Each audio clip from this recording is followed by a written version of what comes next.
Pending ఉన్నటువంటి దాదాపు 190 మంది శానిటరీ డిపార్ట్మెంట్లో, 86 మంది ఇంజనీరింగ్ డిపార్ట్మెంట్లో, కొత్తగా వచ్చినటువంటి లేబర్ 45 మంది, 15 మంది డ్రైవర్, దాదాపు వీరందరూ 250 వరకు లేబర్ నిర్మల్ మున్సిపాలిటీలో పనిచేస్తూ ఉన్నది అవుట్ సోర్సింగ్ ద్వారా.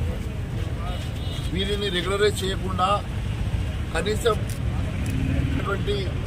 కొత్తగా ఇవ్వాల్సినటువంటి టీఆర్సీ కానీ, లేకపోతే గత కొంతమందికి 2 నెలల నుంచి జీతాలు లేవు, 8 నెలల నుంచి వీళ్ళకు పిఎఫ్ కూడా అకౌంట్లో జమ చేస్తలేరు, మరి వీళ్ళకి ఈఎస్ఐ లేదు.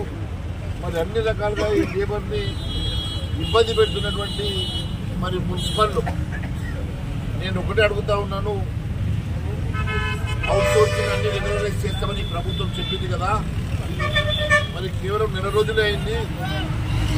ఈ అంశాన్ని నేను ప్రభుత్వం దృష్టికి తీసుకెళ్తాను.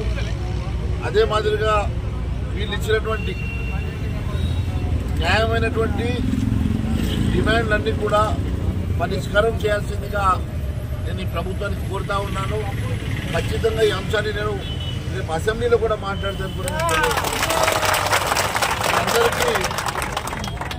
మీ అందరికీ న్యాయం జరిగే విధంగా పాపం పెద్ద మనుషులు 40 ఏళ్ళ నుంచి పనిచేస్తున్నారు. నేను చిన్నప్పటికే చూస్తున్నా, చాలా మంది ఏళ్ళకెళ్ళి వాళ్ళకు పిఎఫ్ ఇస్తలేరు, మరి వాళ్లకు రెగ్యులర్గా జీతాలు రావడం లేదు. ఇప్పుడు జీతాలు కూడా చాలా తక్కువ ఉన్నాయి. ఎందుకంటే